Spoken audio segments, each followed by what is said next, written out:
Meu nome é Marcos Oliveira, tenho 38 anos e sou agrônomo.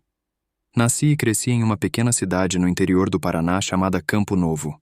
Desde criança, sempre estive rodeado por plantações, principalmente de milho.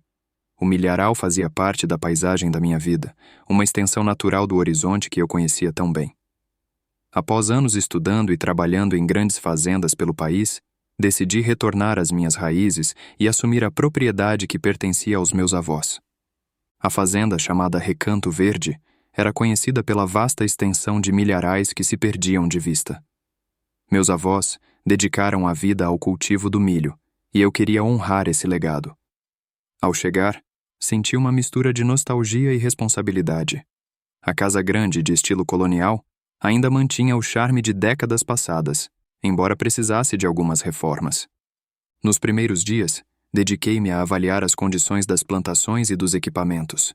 Encontrei antigos funcionários que trabalharam com meus avós, como o Sr. João, um homem sábio de 70 anos que conhecia cada palmo daquela terra. Ele me recebeu com um sorriso caloroso. É bom tê-lo de volta, Marcos. Seu avô ficaria orgulhoso. Obrigado, Sr. João. Quero continuar o trabalho deles e talvez modernizar algumas coisas. Modernizar é bom, mas não se esqueça de respeitar a terra e suas histórias. Achei o comentário curioso, mas não dei muita importância na hora. As primeiras semanas foram intensas. Contratei uma equipe para ajudar na colheita e na manutenção dos maquinários. Tudo parecia correr bem até que eventos estranhos começaram a ocorrer. Certa noite, enquanto revisava alguns relatórios na varanda, ouvi um som vindo do milharal. Era um farfalhar intenso, como se algo ou alguém estivesse se movendo rapidamente entre as plantas. Levantei-me e olhei na direção do som, mas a escuridão tornava impossível ver qualquer coisa. Deve ser algum animal, pensei em voz alta. No dia seguinte, comentei com o Sr. João.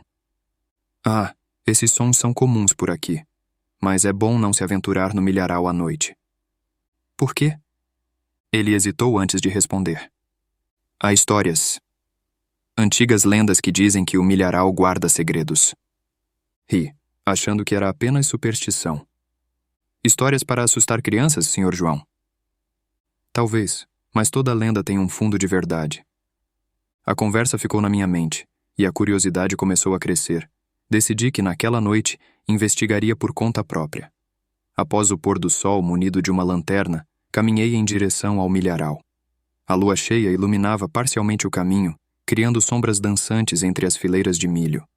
À medida que avançava, o silêncio tornava-se opressor. O som dos meus passos era abafado pela terra macia. De repente, ouvi um sussurro. Parei e olhei ao redor, apontando a lanterna em todas as direções. Tem alguém aí? Nenhuma resposta. Continuei caminhando, e os sussurros tornaram-se mais claros, parecendo vozes indistintas que se misturavam com o vento. Um arrepio percorreu minha espinha. Decidi que era hora de voltar. Ao me virar, percebi que as fileiras de milho pareciam diferentes. Não reconhecia o caminho de volta. Tentei manter a calma, convencendo-me de que era apenas a escuridão pregando peças. Continuei andando, mas parecia estar andando em círculos. De repente, avistei uma figura parada entre as plantas. A luz da lanterna revelou uma silhueta humana, mas sem detalhes claros. Olá, preciso de ajuda para sair daqui. A figura não se moveu. Dei alguns passos em sua direção e então ela desapareceu como se tivesse se dissolvido no ar. O pânico tomou conta de mim. Comecei a correr, empurrando as plantas para abrir caminho. Após alguns minutos que pareceram horas, emergi do milharal, ofegante e suando frio. Corri até a casa e tranquei a porta atrás de mim. Meu coração batia acelerado. O que havia acontecido? Na manhã seguinte, contei ao Sr. João o ocorrido. Ele me olhou com uma expressão séria. Eu avisei para não ir ao milharal à noite. O que está acontecendo, Sr. João? Vi algo lá dentro. Ele suspirou. Há muito tempo, esta terra pertencia aos índios guaranis. Quando os colonizadores chegaram, houve conflitos, e muitos indígenas foram mortos. Dizem que seus espíritos ainda vagam por aqui, especialmente entre as plantações que cresceram sobre suas terras sagradas. O senhor realmente acredita nisso?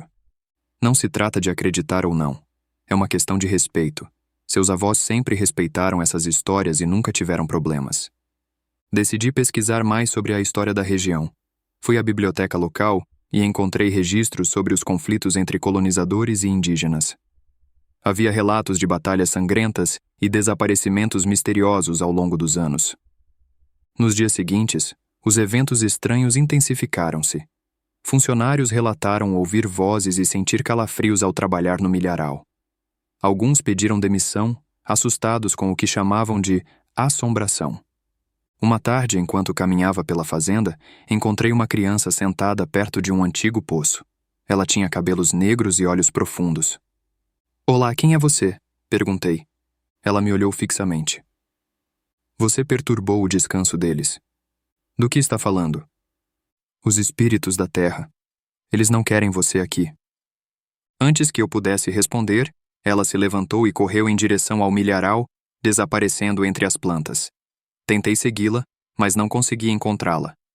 Preocupado, procurei o Sr. João novamente. Vi uma criança perto do poço. Ela disse que perturbamos os espíritos. Ele ficou pálido. "Essa criança... Muitos dizem que é o espírito de uma menina indígena que desapareceu há décadas. Isso é loucura. Preciso fazer algo. Talvez deva procurar Dona Iracema. Ela é uma curandeira que conhece as tradições antigas." Concordei. Fui até a casa de Dona Iracema, uma senhora de 80 anos que vivia em uma pequena cabana próxima à floresta. Ela me recebeu com um olhar sábio. "Eu esperava por você, Marcos." "Esperava por mim?" "Os espíritos me avisaram. Você perturbou o equilíbrio da terra." Contei-lhe tudo o que havia acontecido. Ela me ouviu atentamente. "Você entrou no milharal sem permissão durante a noite, quando o véu entre os mundos é mais tênue. Precisa fazer as pazes com os espíritos." "O que devo fazer?" "Há um ritual antigo para apaziguar os ancestrais. Você precisará realizar uma oferenda e pedir perdão." Ela me instruiu sobre o que precisava ser feito. Na noite seguinte, sob a lua cheia, preparei uma fogueira próxima ao milharal. Coloquei alimentos, ervas e objetos simbólicos como oferendas. Dona Iracema acompanhou-me, entoando cânticos em uma língua que não compreendia. Enquanto o fogo crepitava, senti uma presença ao meu redor. As plantas balançavam suavemente, apesar de não haver vento. Fechei os olhos e, seguindo as instruções de Iracema, pedi perdão em voz alta. "Espíritos da terra, peço desculpas por minha ignorância. Respeito suas tradições e prometo honrar esta terra como meus avós fizeram." Um silêncio profundo tomou conta do ambiente. Então, uma brisa suave soprou, e a fogueira queimou com mais intensidade por alguns instantes antes de se acalmar. "Está feito", disse Dona Iracema.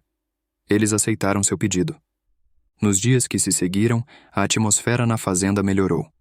Os funcionários voltaram ao trabalho sem relatar eventos estranhos, e a sensação de opressão desapareceu. A colheita foi abundante, e as plantações prosperaram. Aprendi a importância de respeitar as histórias e tradições locais. Passei a integrar práticas sustentáveis e rituais de agradecimento em minha rotina na fazenda. O Sr. João tornou-se meu conselheiro, compartilhando seu conhecimento sobre a terra e suas lendas. Certa vez, ao caminhar pelo milharal durante o dia, encontrei uma pequena boneca de palha presa em uma planta. Peguei-a com cuidado e levei até Dona Iracema. "É um sinal de proteção", explicou ela. "Os espíritos estão cuidando de você e da fazenda." Senti uma gratidão profunda. A conexão com a terra era mais do que física, era espiritual. Compreendi que minha jornada não era apenas sobre continuar o legado dos meus avós, mas também sobre harmonizar-me com as forças que habitavam aquele lugar. Anos se passaram, e a Fazenda Recanto Verde tornou-se um exemplo de agricultura sustentável e respeito pelas tradições.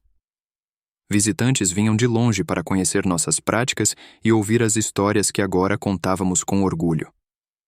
Este relato é um testemunho da importância de honrar o passado e entender que há mais entre o céu e a terra do que podemos explicar. O milharal, antes cenário de eventos inexplicáveis, tornou-se um símbolo de equilíbrio e prosperidade. Hoje, ao caminhar entre as fileiras de milho, sinto a presença dos ancestrais e agradeço pela oportunidade de fazer parte desta história viva.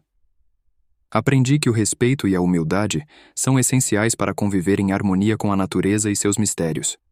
E quem sabe, um dia meus próprios filhos continuarão este legado, mantendo viva a conexão entre o homem e a terra, entre o presente e o passado, entre o conhecido e o desconhecido.